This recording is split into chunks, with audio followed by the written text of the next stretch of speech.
We're going to do the same thing again. I'm going to add some of that white streaking happening just here on these edges. Again, I'm going to vary it from the other side though a bit. I don't want it to be exactly the same. And maybe, and I can see the model through the texture in the background here. It's partially transparent.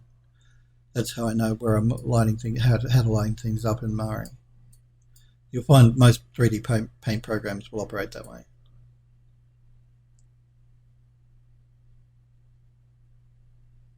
All right, so we've painted that in. I'm just going to back that down by hitting the Alt key.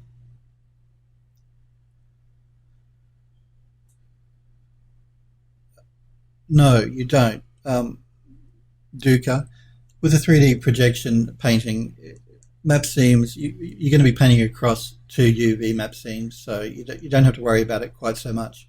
You do still have to consider map seams, so when you're starting to do normal mapping, because when you do a normal map, if the map seam is, say, in this instance, running right down the middle of the model, once the normal map is applied and you start rendering, you're going to notice it. You won't notice it here on the diffuse texture, but a normal map, because of the way it uses light, you're going to notice the seam. So you do have to be a bit careful. If you're not going to be doing a lot of normal mapping, then no, you don't have to worry about it so much. And that's one of the advantages of using a 3D program, 3D painting program. You're less concerned with map seams.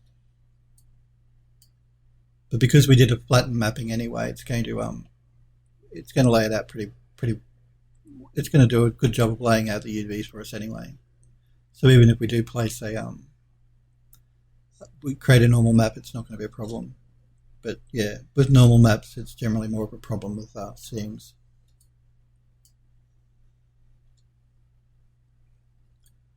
Okay, let's, again, we're going to work with the lighter part of the texture, but we worked with this part of the light on the other side, so let's work with this middle section, I think. And this is the other good thing about doing 3D painting in 3D. You can move your texture around to get this variation much more easily and get immediate feedback on what you're doing, as opposed to, say, working in Photoshop, where you may have to jump back and forth between the between Photoshop and the 3D software program you're using to see what it's going to look like on the model. Okay, let's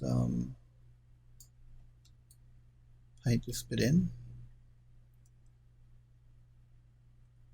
And again, we're going to have that repetition happening here, so I want to remove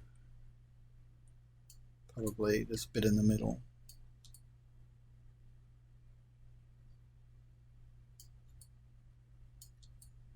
And I'm just painting over it a couple of times with different parts of the texture to make it look a bit more unique. We hit the Alt key to back that down, and we'll work on the bottom part of this now. So again, I like the darker part of the texture.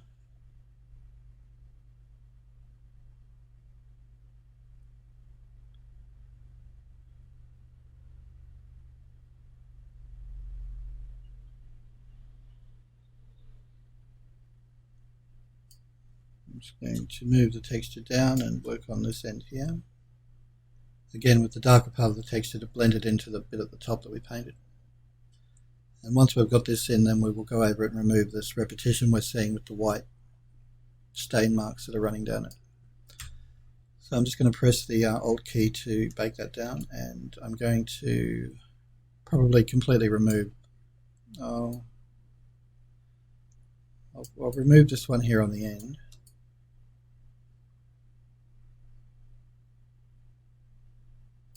We'll bake that down. I just want to have a look on the other side to see if we, that's what I thought. We have the white at the front here. And now this is what I mean by texture stretching. You see what's happening here? We can fix that up in just a sec. But I am noticing with this white texture we have running down here, let's see if we can get that to blend in. So I'm just going to angle the model down. Again, I'm not scaling up the model though. I'm going to grab that white part of the texture start painting in the top here. Bake it down. Rotate the model around. Move the texture up slightly and just paint in here. This is just to bring those two areas together a bit more.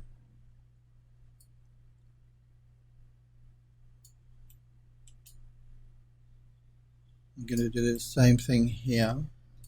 It's going to be a little bit more fiddly because the texture is a bit lighter, so maybe with this part here.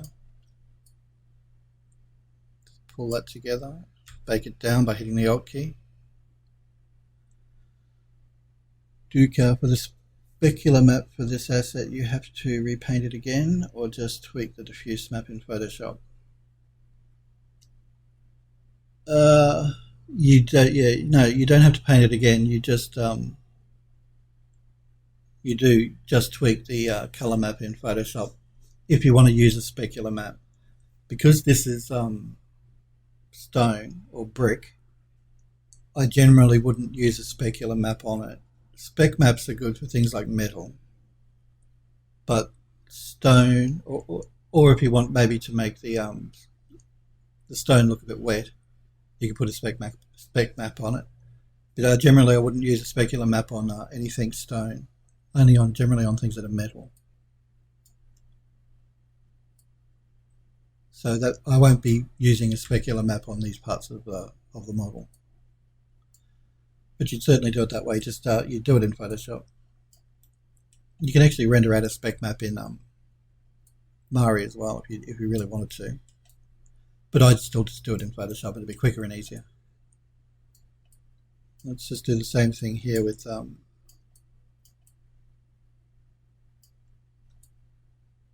this one just here. Just want to blend that in a bit. And I also want to blend it in on the bottom. What about normals? I actually, McLovin, use for this model and for a lot of my models, I use nulled. I have used bitmap to material, which is again a Foundry product. An algorithmic make that. The same people that make Substance Painter. That's very good. But now I tend to use null. I just like the normal maps it creates a bit more. I find it a bit easier to use the bitmap to material. I can see what I'm doing a bit more better, much easier in nulled. That's if I'm making normals from textures. If I'm doing normal maps, if I want to use a high-res model and use a low-res model for whatever program I'm using, then I'll bake the normal maps in 3D Studio Max. I'm not sure what song is playing, Smurf Berry. I can't actually hear the music. You guys can hear it, but I can't, unfortunately. Just let me see. Let me throw on my headphones and have a listen.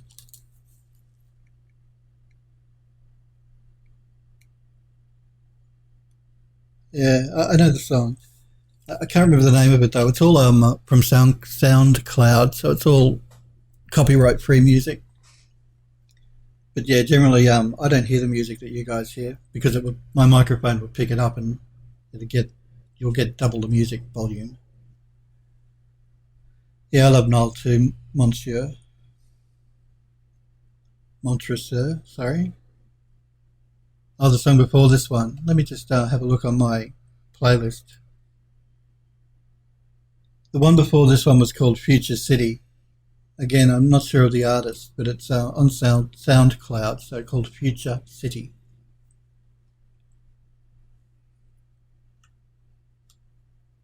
Yeah, that's the one thing. I really should have my headphones on more often. That way I could hear the music you guys hear as you hear it. But when I have my headphones on, particularly these closed back ones, I can't hear my volume level for the mic, so I generally just work in silence here. You guys get the music, I don't.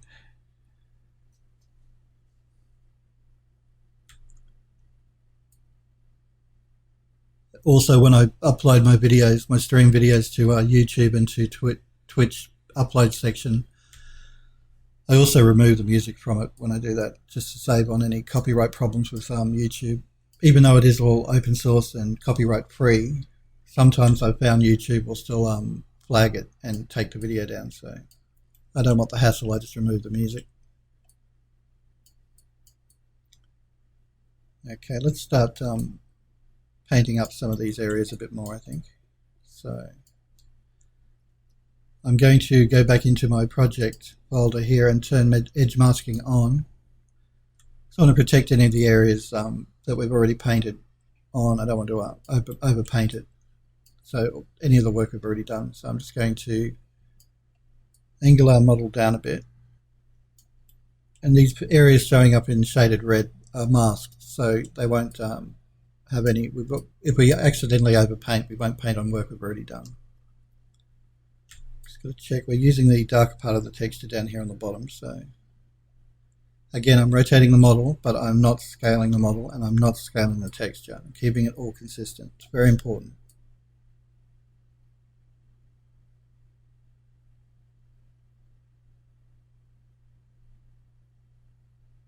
So to be a little careful here when we get up to our painted section.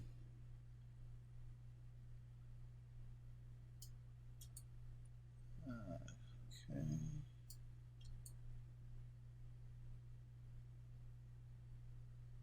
And again, I could pull into a smaller brush, or even pull back on the brush opacity if I really wanted to.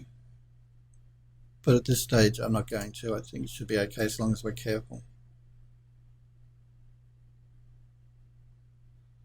I'm going to remove this white section I've just painted in because I don't want that there.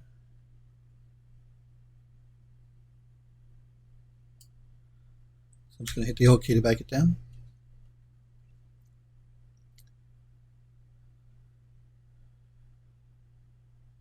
Oh, thank you, Vertigo. I appreciate that. I'm glad you like my work and the diversity of it. I always tried to not get stuck in a rut and do the same thing too much.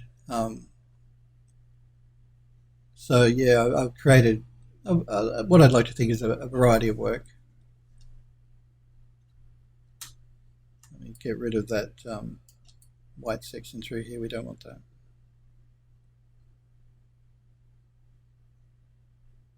A couple of white marks here and there is fine, but this bit here on the end.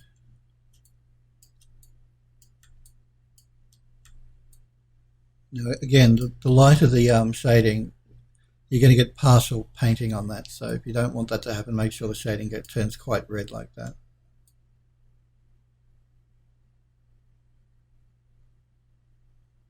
I'm actually just going to overpaint this in just a second where these lines are. So just here, just to blend it in a bit better.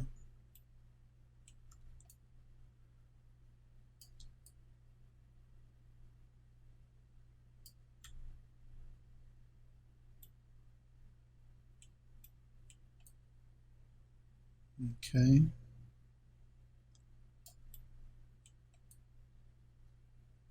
I'm also going to blend these in a little better as well. So I'm just going to grab the texture and run along that edge where the two meet a bit more.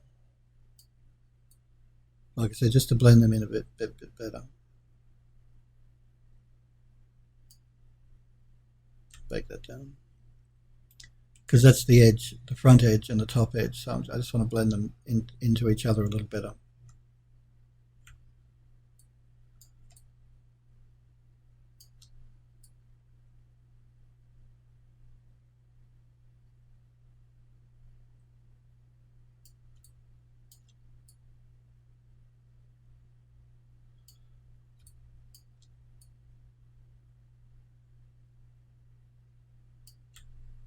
Okay, bake that down by hitting the Alt key.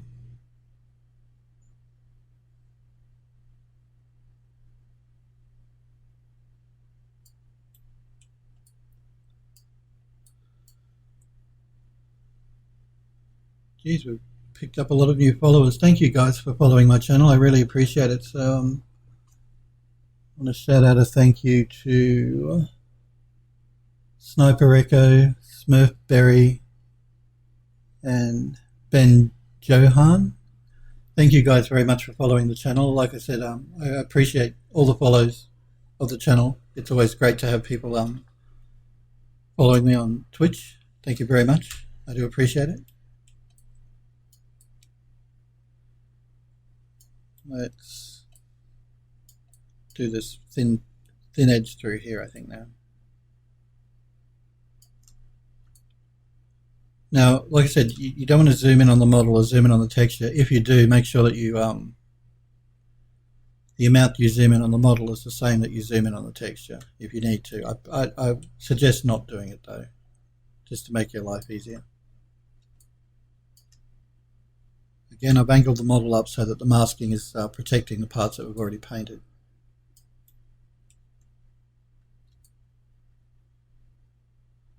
Just going to choose part of the texture here that doesn't have much of that white streaking happening.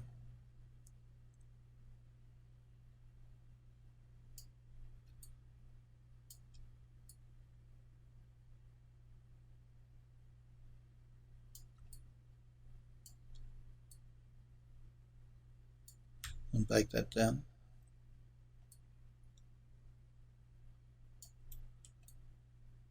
Okay, now for this bit up here, I'm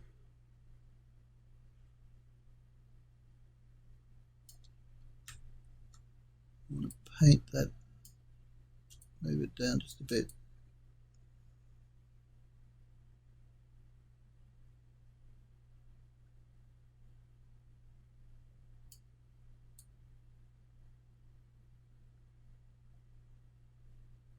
I'm just trying to blend the different horizontal and vertical sections together as neatly as possible. We can always go over it again after the fact though to blend it in properly. If we find that there's an area that's sticking out and looking odd, I'm going to bake that down. Move my model over a bit, move my texture down. And again, if there's any repetition starts showing up, we'll just paint over that section.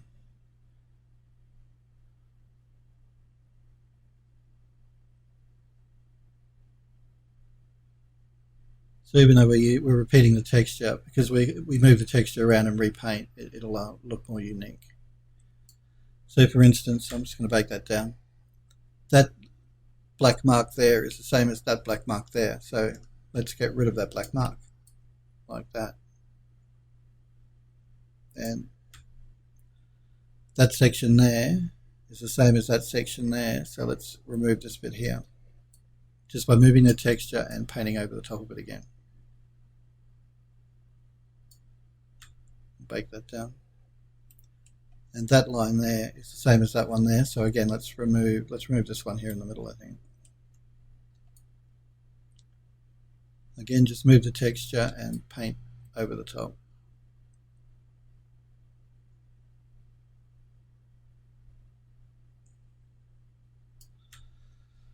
And bake it down. All right.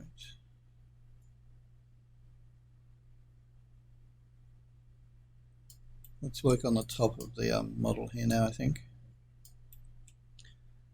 Again, we want to copy through this dark stain that's on the end. So I'm going to rotate the model around. Let's try to see how this is being laid out. Okay, it's going to rotate the model around until we have our shading showing up in red, so that we don't accidentally overpaint. The masking is happening, so we don't overpaint that area. But we know that we want that dark texture through there, so, and we can see that with the stretching that's happening on the top just there, so we know how to position our texture. So I know if I move that to there like that, I'm just going to rotate my texture around just a little bit so it follows the angle of the model.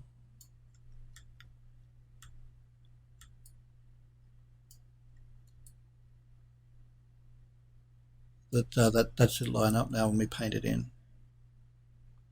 And again, if it doesn't, it's easy enough to fix.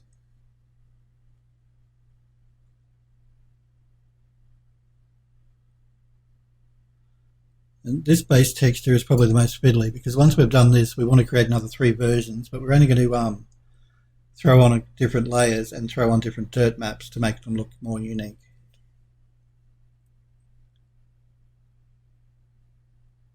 Masking generators. I'm trying to remember with the last update whether they introduced that or not in Mari. Like paint flicking on the edges of objects, hard edges and things. Like, I know Substance Painter does, but I don't think Mari does at this stage. I think they were talking about introducing it. I don't think they have yet, though. Not that I've seen.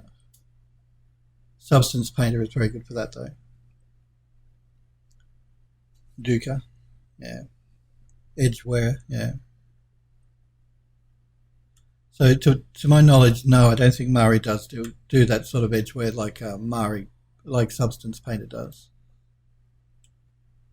Not yet, anyway.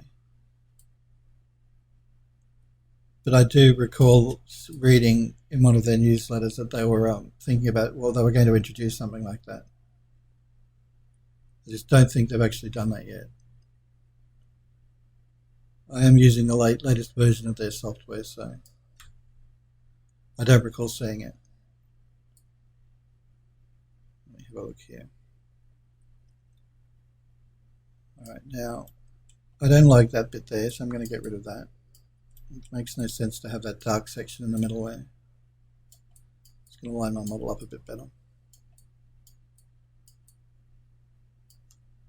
And I'm just going to paint that area out completely, I think.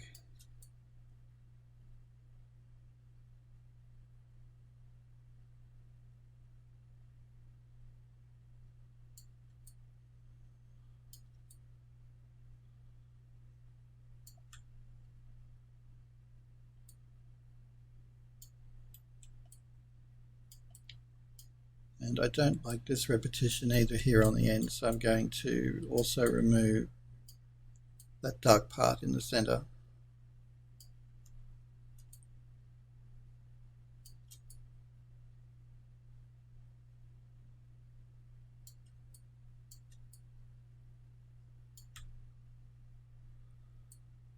And I don't like the repetition of the white here, so I may move that as well, I think.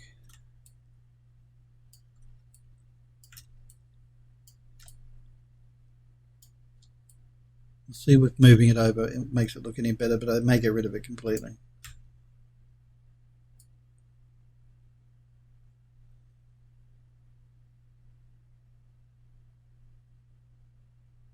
I'm not sure about that. I think I may remove it completely. I think it would look better. Just going to angle it up again so my masking is taking effect and I won't overpaint an area I've already done. I'm going to move the texture up a bit as well.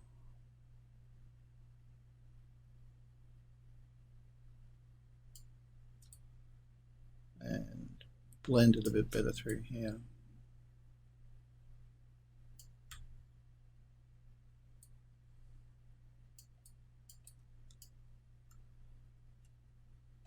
I may actually throw a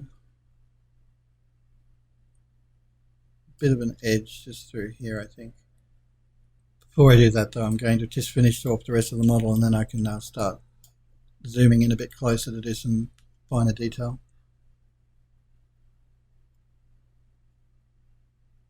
Yeah, I know Substance Painter is good for doing that. It throws particles, I think, from memory over the top of the model when to create the edgeware. Look, I like Substance Painter and I have used it. I just haven't used it for about a year now. No doubt I'll install it at some stage and check it out again. I'm just so used to working with Mari now. I've done that top edge. Let's do this top edge here on the underside, I think. Oh, no, I scaled it in and I shouldn't have done that. That's all right. And again, we're going to work with the lighter part of the texture, I think, for underneath. But again, I still have masking turned on. Yeah, I do know Duca though that Substance has always been very good for doing that edge wear type stuff.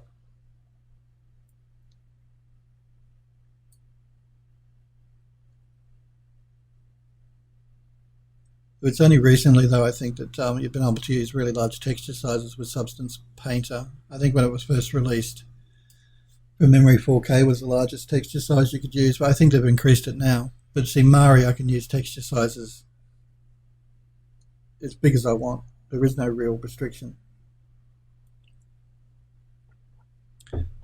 That in the initial versions of Substance Painter, pardon me, were very slow to use. Like it was, the interface was quite clunky and slow. I know that they've improved that quite a lot, though. I will check it out again at some stage. Like I said, I have a license for it, so I should have a look at it, see what changes they've made.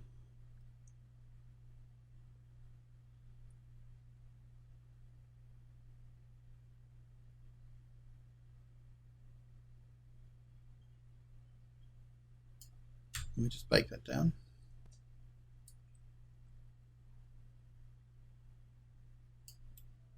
And I'm just going to throw a bit of a dark corner in there.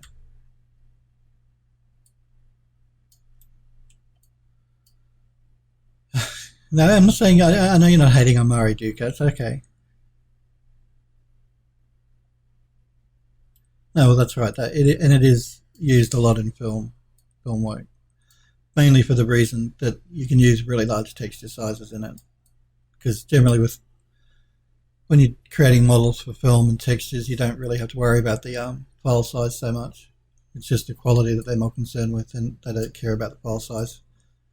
Whereas I know with Substance Painter, a lot of guys that use it for game development, where texture size is much more important. All right, let's paint the underside of that small edge just in here, I think. Just going to angle that around. 8K, that's right. And again, I think we'll stick to the light part of the texture for this.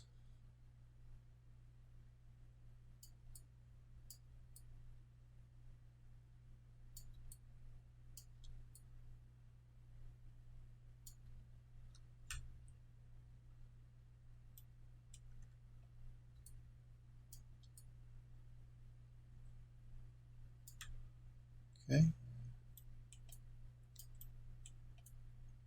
Now, let's do these sides.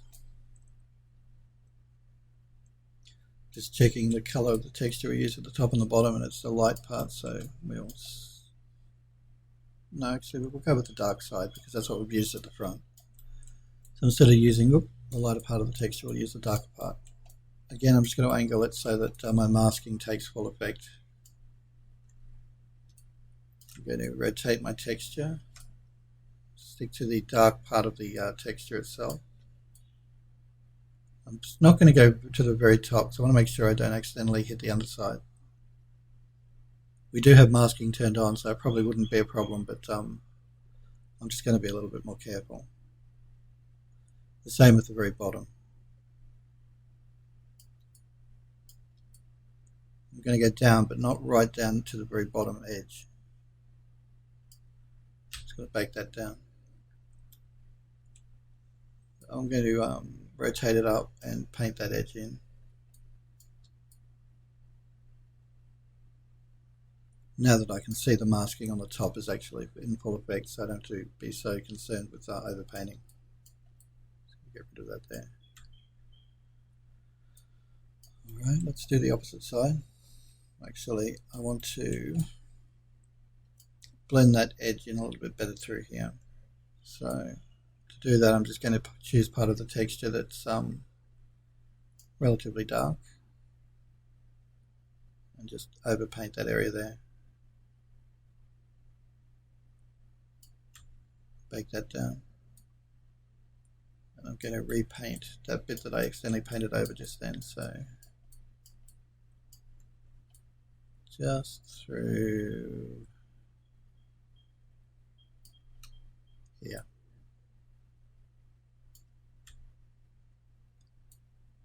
Okay, so now we have our edge blended together. We're just going to do the same thing on this side over here.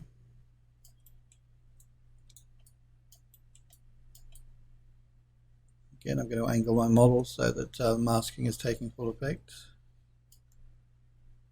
And again, we're going to use the darker part of the texture. I'm just going to scale out a little bit on my model.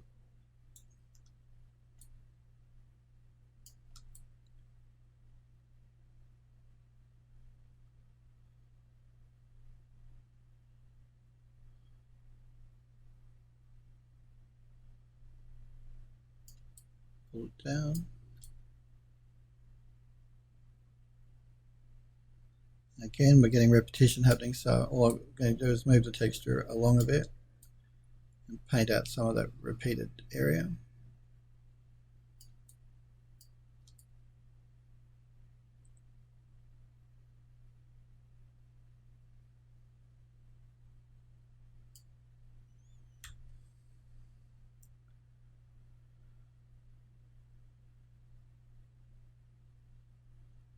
Oh, cool.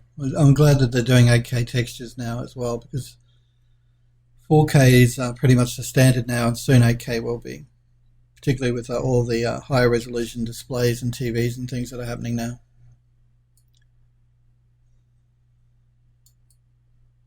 So it's good to hear that they're looking at expanding their texture size and algorithmic. Now this edge here I'm going to actually blend in with some of the white part of the texture. I think I'm going to scale the texture up a bit. And again, now that we've done our main details, scaling the texture isn't a problem. It's just the initial painting that you have to worry about with scaling. Just going to rotate that around. Paint that in there like that.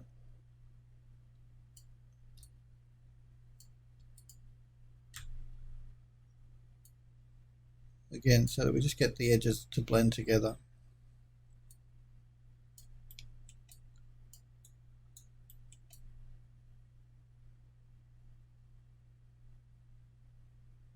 All right.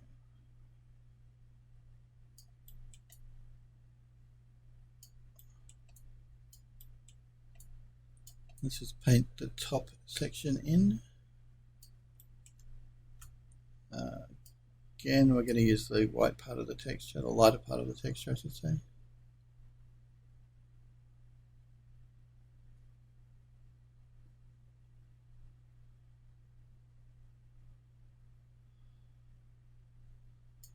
Just going to bake that down.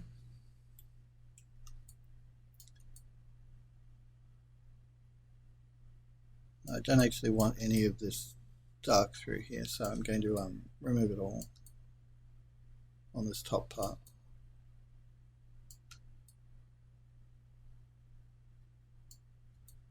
As well as any repetition I can see happening.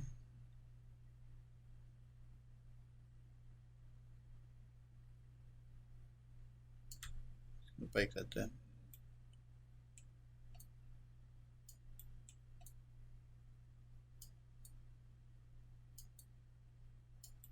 We'll do this back edge here now. I'm going to rotate the model around. I'm actually going to rotate it slightly forward. That's so I don't accidentally hit this bottom edge here as I'm painting down. So by rotating it forward, I'll make sure I don't hit that bottom edge. Just got to make sure I don't do it too much.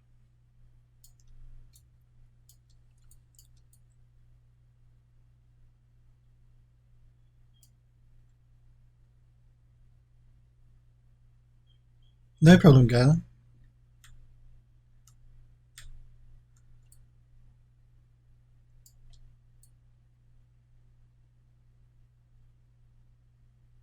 Okay, we'll bake that down. And I just want to fix up this edge here.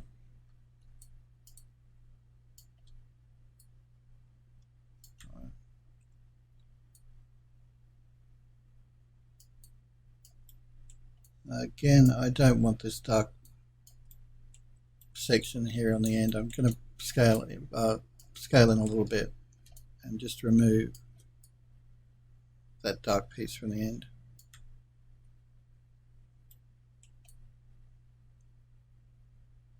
And I also, actually I might leave that dark bit in there though. So I'll actually scale that down a bit. Just blend those together a little bit more.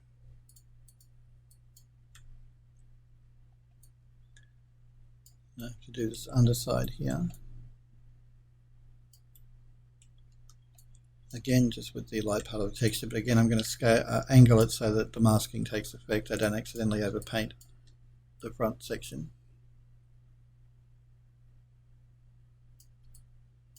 Again, I don't want any of the dark in this, I just want more of the yellow.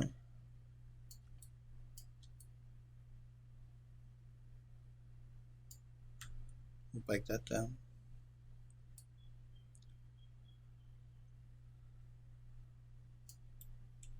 Now, actually what I'm going to do is I'm going to take this back into Max. It's not finished yet, so, but I want to have a look, see what it looks like actually on the model, make sure that we're going down the right track. So let's save our project and go into our channel and export flattened, export everything flattened.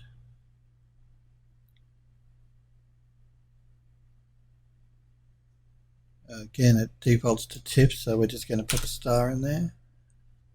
Our straight banister is our model, so we're going to call it straight banister underscore painted.tga. You always have to make sure you put the .tga or .gif or .png in Mari. There is no file selector for you to select a file type. We'll just export that. Okay, let's jump back into Max and let's just jump into our material editor and swap out that texture for the one that we're painting up in Mari.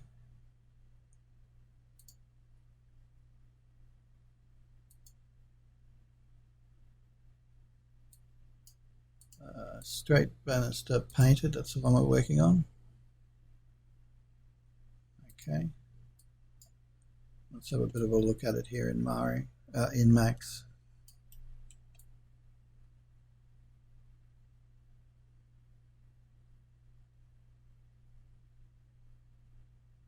All right.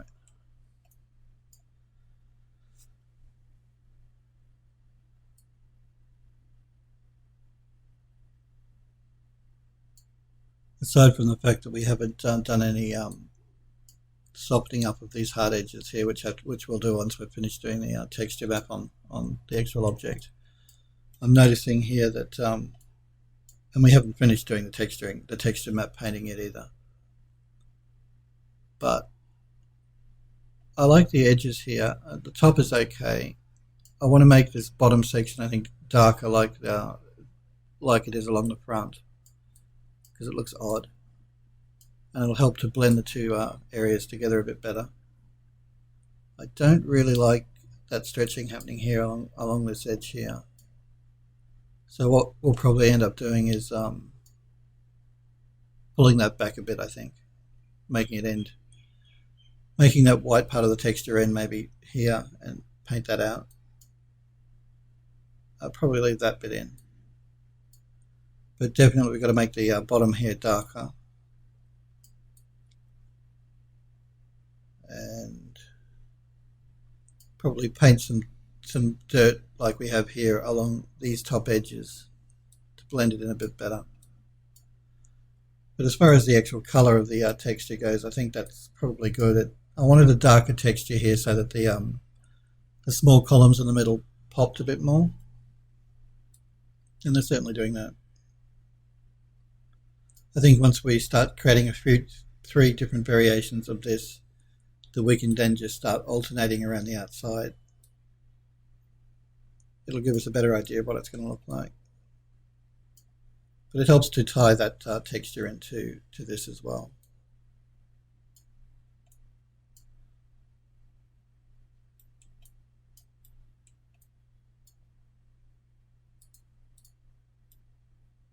Okay. Yeah, actually I might get rid of that yellow on the top. I don't quite like that. I like the darker part of the texture. Let's save our max file.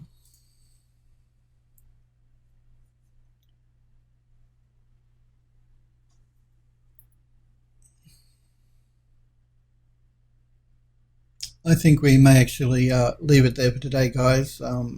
Thank you guys very much for watching the stream. Thank you very much for following me on Twitch. I really appreciate it.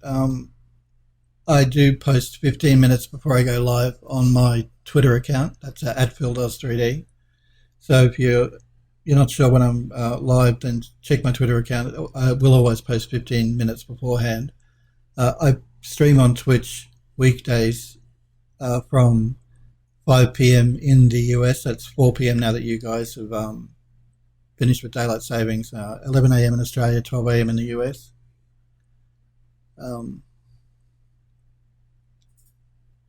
I'll be back on again tomorrow at 4 p.m. US time. Thank you again, like I said, for watching, guys. I really appreciate it. Thank you guys that hosted my channel and brought a few of you guys in with you. That's great. Thank you very much. I really appreciate it. Like I said, I will be back on again tomorrow at 4 p.m. and I'll post 15 minutes to my Twitter account just before I go live. And hopefully I'll see all you guys again, and maybe tomorrow, because it's great chatting to you in chat.